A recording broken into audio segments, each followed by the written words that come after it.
علماء نے لکھا ہے وقت عصر کی اہمیت بڑی ہے. 5 نمازوں میں جو سب سے مختصر وقت جو ہوتا ہے یہ نماز عصر کا ہے، اور یہ وقت حساس ہوتا ہے. یہ کاروبار جو لوگ کرتے ہیں ان کا دل 2 طرف ہوتا ہے، ایک تو کاروبار کی طرف اور دوسرا کاروبار کو سمیٹ کر کے واپس گھروں کی طرف جانا ہوتا ہے.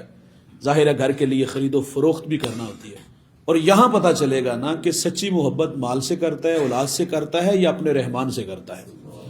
عموماً لوگ اس وقت میں اس نماز کو چھوڑ ہی دیتے ہیں. دیکھیے جب بندہ دنیا سے رخصت ہوتا ہے نا تو جب قبر میں اترے گا تو اس وقت وہ یہ محسوس کرے گا کہ عصر کا وقت جا رہا ہے، اور فرشتے جب اس کو اٹھا کے بٹھائیں گے تو وہ کہے گا مجھے پہلے عصر پڑھ لینے دو.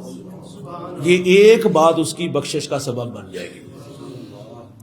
بھائیان یہ ان لوگوں کے لیے جن کی پیشانی میں سجدے ہوں گے. یہ وہ شخص جس نے حی علی الصلاۃ کی صدائیں فضا میں سنی، کام چھوڑا، کاروبار کو ترک کیا اور اپنے رب کے حضور اپنی نیاز مندیاں پیش کی.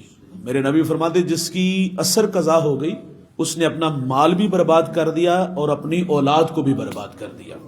نماز عصر کی اس قدر اہمیت زیادہ ہے. حافظوا علی الصلاۃ والصلاۃ الوسطیٰ، فرمایا نمازوں کی حفاظت کرو، اور بالخصوص فرمایا جو درمیانی نماز ہے. اور نماز عصر کی اتنی اہمیت کہ رسول اللہ صلی اللہ علیہ وسلم کی خدمت میں ایک خاتون حاضر ہوئی اور آ کے عرض کرتی طہرنی یا رسول اللہ، آقا مجھے پاک کیجیے.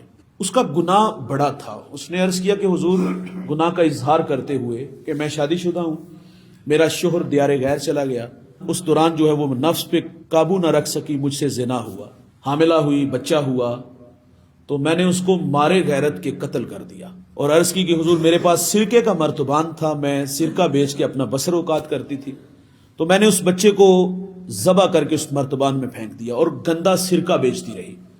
عرض کرتی حضور یہ 3 گناہ مجھے چین نہیں لینے دیتے. میرے نبی ان تینوں گناہوں کی سزا بیان کرتے ہیں. فرمایا تو نے زنا کا ارتکاب کیا، شادی شدہ تھی، فرمایا تجھے رجم کیا جائے گا.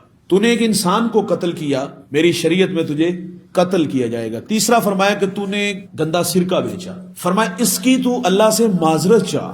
3 گناہوں کی سزا بیان کرنے کے بعد رسول اللہ فرماتے ہیں تو جس درد سے روتی ہوئی میں محمد کے پاس آئی، میں سمجھا شاید کہ تیری نماز عصر قضا ہو گئی.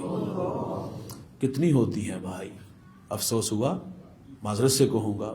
دامن ہم دیکھ لیں تو کیا ہے ہمارے پاس. سری سختی بہت بڑا نام ہے یار. جوان بیٹا دنیا سے چلا گیا، دوران تدفین نماز عصر قضا ہو گئی، سارا شہر افسوس کے لیے آیا، لیکن ایک زخم دل پہ لگا تھا. کہا بیٹا چلا گیا، سارے شہر نے افسوس کیا، میری نماز عصر چلی گئی، کسی نے بھی افسوس نہیں کیا. 8 افراد ہیں گھر میں، نماز تو سب پہ فرض ہے. کتنے لوگ آتے ہیں؟ فجر، جمعہ، عید کی نماز. بہت سارے لوگ ہمیں ملتے ہیں، وہ کہتے جمن تو لے کے ہون تک کدی مسجد منہ نہیں ویکھیا. نماز کی اہمیت کیا رہ گئی ہے؟